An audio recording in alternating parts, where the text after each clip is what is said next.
दोस्तों नमस्कार, मैं हूं केशरी पांडे और आप देख रहे हैं अनकट क्राइम कवरेज। दोस्तों आपने एक चीज़ हमेशा नोटिस की होगी कि घटनाएं पहले भी होती थी, आज भी होती हैं और भविष्य में भी शायद होती रहेंगी। बस अगर आप एक डिफ्रेंशिएशन करें तो आपको मिलेगा कि ये जो चीज़ें हैं शायद आने वाले टाइम पे अवेयरनेस अगर बढ़े तो ही इसको कम किया जा सकता है। अदरवाइज़ लोग जितने ज़्यादा कैजुअल हो रहे हैं, जितने ज़्यादा हल्के माइंड के हो रहे हैं, उनकी विवेकशीलता जो है वो ख़त्म होती जा रही है। लोग नाक की सीध में देखना शुरू कर रहे हैं।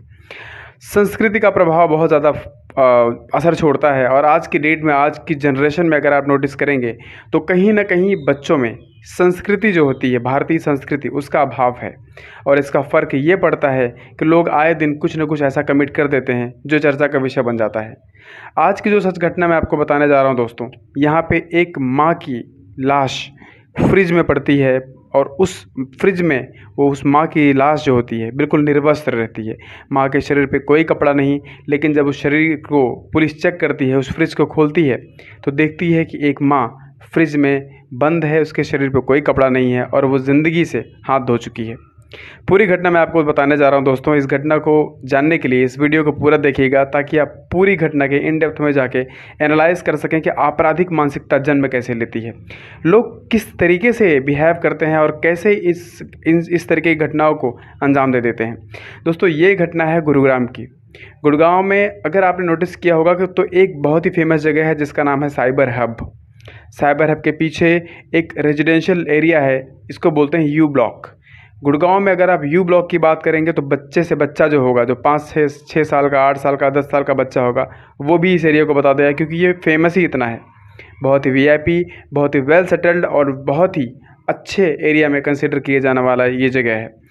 यहाँ पे एक फैमिली होती है जो बेसिकली महाराष्ट्र की रहने वाली होती है। इस फैमिली में माँ होती है, बाप होता है, बेटी होती है, बेटा होता है। लेकिन बाप जो होता है, लगभग 2-3 महीने पहले इस बाप की डेथ हो जाती है। हार्ट का पेशेंट था, उसकी डेथ हो जाती है। अब फैमिली में माँ बचती है, माँ के अलावा एक बेटा बचता है और एक बेटी बचती है।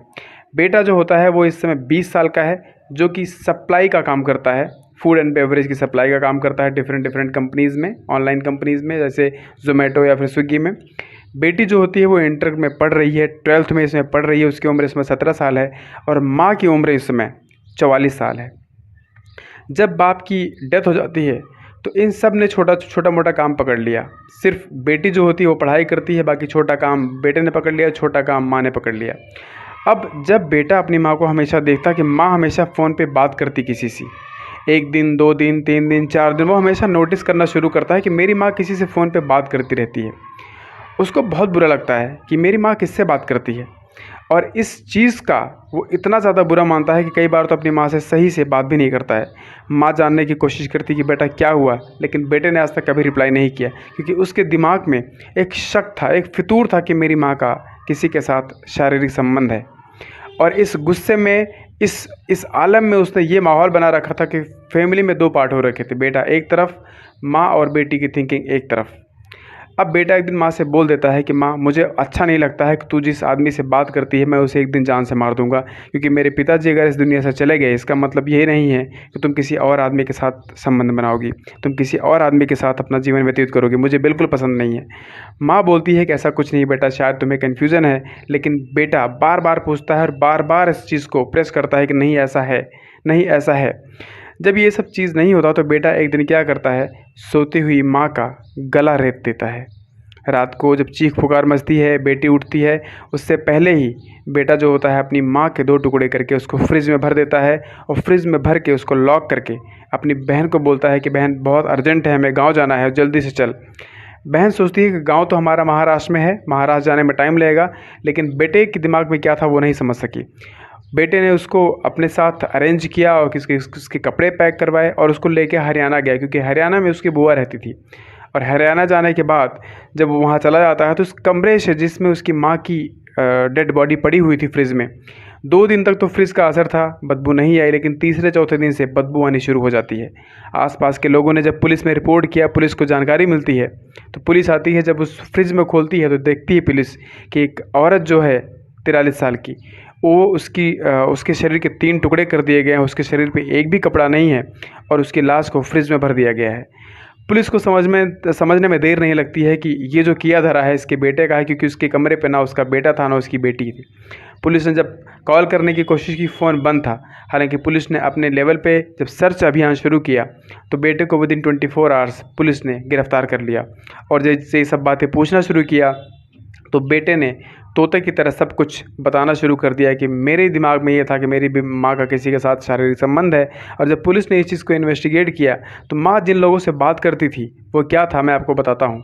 वो दरअसल जगह जगह अपने सहेलियों से फ़ोन करके बोलती है कि मेरी कहीं और जॉब लगवा दो।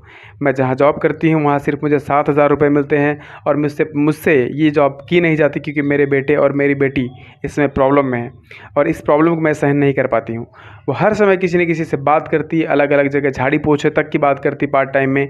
लेकिन जब सारी की सारी रिकॉर्डिंग सामने आ जाती हैं, सारा तथ्य सामने आ जाता है, तो यही लड़का अब दिन रात रोता है कि मैंने अपनी एक ऐसी सीता जैसी माँ को मार दिया जो बिल्कुल निर्दोष थी। दोस्तों, इसीलिए कहते हैं कि शक सही है, लेकिन शक वहाँ सही है जहाँ आपके पास लॉजिक्स हों, जहाँ आपके पास फैक्ट हों, तथ्य हों। ऐसी जगह शक बिल्कुल नहीं करना चाहिए जहाँ पे कि आपको कुछ पता ही नहीं है और आप अपने माँ बाप, फैमिली, रिश्तेदारों को मौत के घाट उतार दें। आशा करता हूँ ये वीडियो आपके लिए इन्फॉर्मेटिव रही होगी। अगर ऐसी वीडियो आप और देखना चाहते हैं, समाज में, सोसाइटी में अवेयरनेस फैलाना चाहते हैं, तो चैनल को सब्सक्राइब करके सपोर्ट ज़रूर कीजिएगा। तब तक के लिए जय हिंद, जय भारत।